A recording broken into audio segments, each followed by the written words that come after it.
السلام علیکم ورحمۃ اللہ۔ الحمدللہ وکفا وسلام علی من لا نبی بعد۔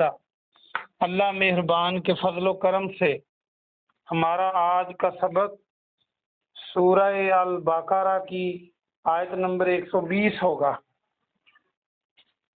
اعوذ باللہ من الشیطان الرجیم، بسم اللہ الرحمن الرحیم۔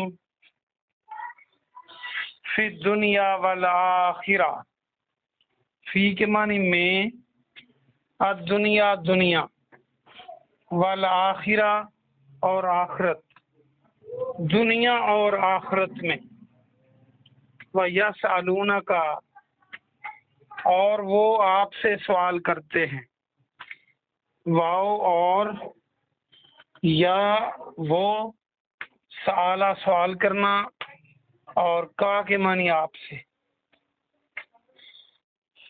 اور وہ آپ سے سوال کرتے ہیں عن الیتامی، یتیموں کے بارے میں۔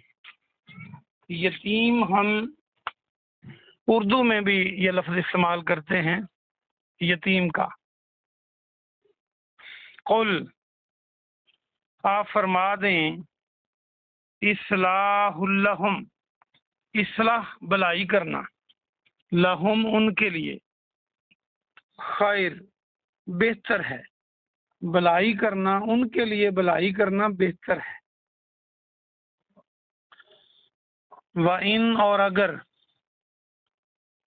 تو خالطوہم تم ان سے مل جل کر رہو، تاکہ معنی تم، ہم کے معنی ان سے، اور واؤ جو ہے اس کے آگے الف تھا، گرامر کی وجہ سے ختم ہو گیا، یہ جمع کی علامت ہے۔ اور خالد جو ہے اس کو غور سے دیکھیں تو اردو کا لفظ خے لام توئے، خلط، یہ آپ نے اکثر سنا ہوگا، خلط ملت۔ یہ غلط ملت نہیں ہوتا، یہ خلط ملت ہوتا ہے، کسی چیز کو ملا دینا، مکس اپ کر دینا۔ اور اردو کا ایک اور لفظ ذرا مشکل ہے، وہ اختلاط، الف خے تے لام الف توئے، اختلاط، مل جل کر رہنا۔ تو خالطوہم تم سب ان سے مل جل کر رہو، فاخوانکم، فا کے معنی پس، کم کے معنی تمہارے، اخوان اخوت ان کی جمع ہے بھائی، تو وہ تمہارے بھائی ہیں۔ واللہ اور اللہ، یعلم جانتا ہے، علم رکھتا ہے، المفسدہ فساد کرنے والے کو، فساد کرنے والے کا، مفسد اردو کا لفظ فساد اور فسادی یہیں سے بنے گا، فے سین الف دالیہ دی، من المصلح اصلاح کرنے والے سے، من میں نہ سے، المصلح اصلاح، الف صاد کے ساتھ ہم لکھتے ہیں اصلاح، اور مصلح بھی کہتے ہیں، اردو کا لفظ ہے اصلاح کرنے والا، ریفارمر۔ وَلَوْ شَاءَ اللَّهُ اور اگر اللہ چاہتا، لو اگر، شاء آپ ماشاء اللہ میں پڑھ چکے ہیں، اللہ اللہ سبحانہ و تعالی، اور اگر اللہ چاہتا، لَعَانَتَكُمْ، لا تاکید کے لیے ہے لام، یقیناً، آنتکم وہ تم پر سختی کرتا، کم تم پر، آنتکم تم پر سختی کرتا، ان اللہ بے شک اللہ، عزیز حکیم، عزیز ہے، غالب ہے، حکیم ہے، حکمت والا ہے۔ اب اس کا پہلے با محاورہ ترجمہ دیکھ لیں۔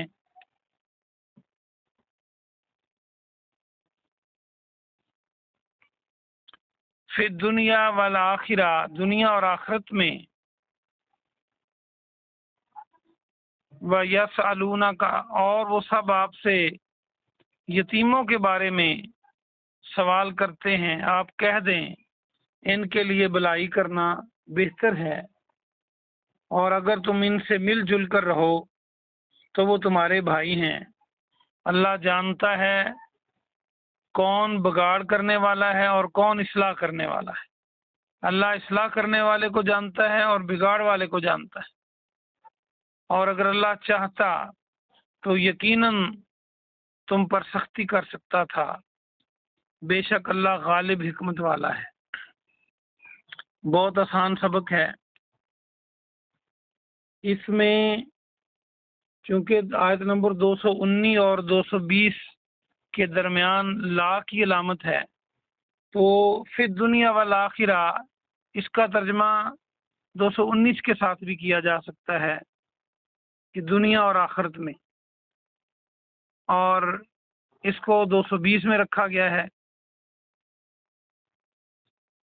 اگلا اس کا جو حصہ ہے وہ اللہ سبحانہ و تعالیٰ پھر ان کے سوال کے جواب میں اپنے پیارے نبی جناب محمد صلی اللہ علیہ وآلہ وسلم کی رہنمائی فرما رہے ہیں۔ کیا شان اللہ نے عطا فرمائی خاتم النبیین جناب محمد رسول اللہ صلی اللہ علیہ وسلم کو کہ جب کوئی سوال کرتا اللہ کی وحی فٹ آ جاتی۔ جب کبھی آپ کو مشکل پیش آتی تو آپ کی نظریں اوپر اٹھتی تو اللہ سبحانہ و تعالیٰ آپ کی رہنمائی فرما دیتا۔ تو انہوں نے سوال کیا کہ یتیموں کے بارے میں کیا خیال ہے؟ تو اللہ فرماتا ہے پیارے نبی آپ ان سے فرما دیں کہ ان کے ساتھ بھلائی کرنا، اچھائی کرنا، ان کی فلاح و بہبود چاہنا یہ بہتر ہے۔ آپ نے دیکھا کہ دنیا کے اندر جب والدین زندہ ہوں یا کسی بندے کا دھڑا طاقتور ہو، اس کے ساتھ افرادی قوت ہو، اس کے چچے اور تائے اور اس کے عزیز و اقارب زیادہ ہوں، تو لوگ ان کی عزت کرتے ہیں اور کمزوروں کو تنگ بھی کرتے ہیں، ان کا خیال بھی نہیں کرتے، ان کے حقوق بھی پامال کر دیتے ہیں۔ تو دنیا کے اندر جو سب سے بڑی ہستیاں انسان کو سہارا دیتی ہیں وہ اس کے والدین ہوتے ہیں۔ والدین کی موجودگی میں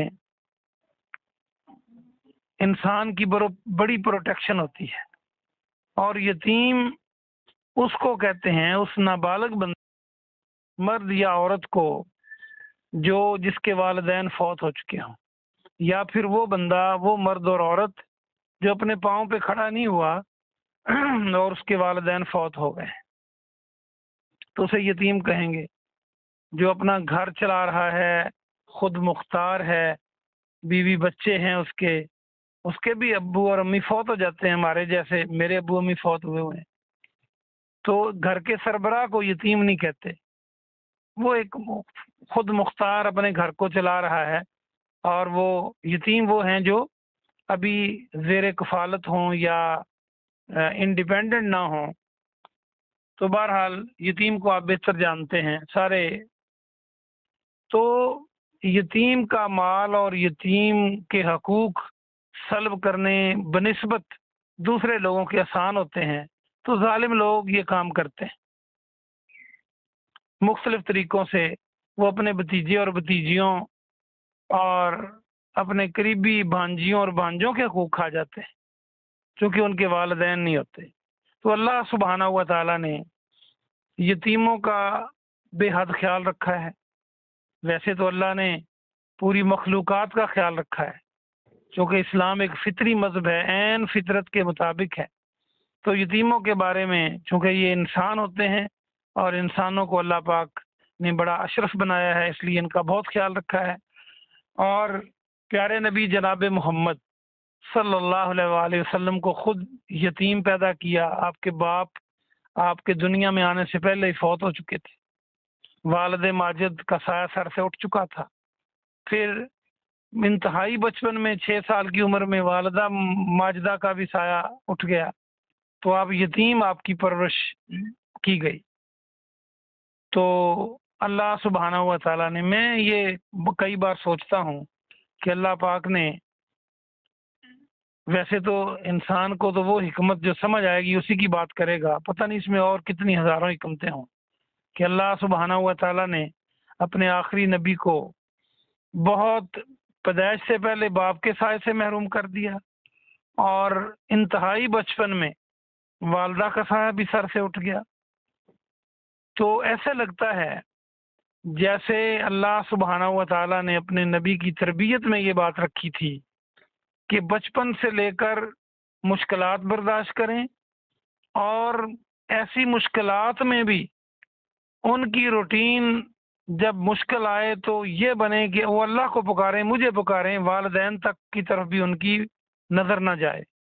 جس بچے کے والدین نہیں ہوتے وہ بیچارہ کب کہتا ہے کہ میں اپنے ابو کو بتاؤں گا؟ ورنہ چھوٹے بچے، ان کی کل کائنات ان کے والدین ہوتے ہیں۔ کوئی بات ہو تو کہتے ہیں میرے ابو آ لیں پھر بات ہوتی ہے، میری امی آ لیں پھر بات کریں گے۔ تو اللہ نے انتہائی بچپن میں بھی اپنے نبی کا تعلق اپنے سے رکھا کہ جب ان کو مشکل پیش آئے تو مجھے اللہ کو ہی پکاریں۔ تو اللہ پاک نے یتیموں کا بڑا خیال رکھا ہے۔ پیارے نبی جناب محمد رسول اللہ صلی اللہ علیہ وسلم نے خود جو ایک ہاتھ کی دونوں انگلیوں کو ملا کر، درمیانی اور ساتھ والی کو ملا کر، اشارے کے ساتھ اور باقاعدہ اتنا آسان کر کے بتایا لوگوں کو کہ لوگوں، جو یتیم کا خیال کرتا ہے قیامت کے دن وہ میرے قریب اس طرح ہوگا جیسے یہ دونوں انگلیاں ہیں۔ تو ایمان مومن اور مسلم ہو، ایمان اس کا ٹھیک ہو، تو اس کے بعد وہ اپنے فرائض پورے کرتا ہو، اور کوئی ایسا کام زندگی میں نہ کرے جو اس کے مال کو ضائع کر دے یا اسلام سے نکل جائے، اور وہ یتیم کا خیال کرنے والا ہوگا تو قیامت کے دن وہ پیارے نبی جناب محمد رسول اللہ صلی اللہ علیہ وسلم کے انتہائی قریب ہوگا۔ اور یہ ایسا مقام ہے کہ بڑے بڑے صحابہ کرام رضوان اللہ مجمعین نے خواہشدار کی کہ جنت میں ہم آپ کے ساتھ ہوں۔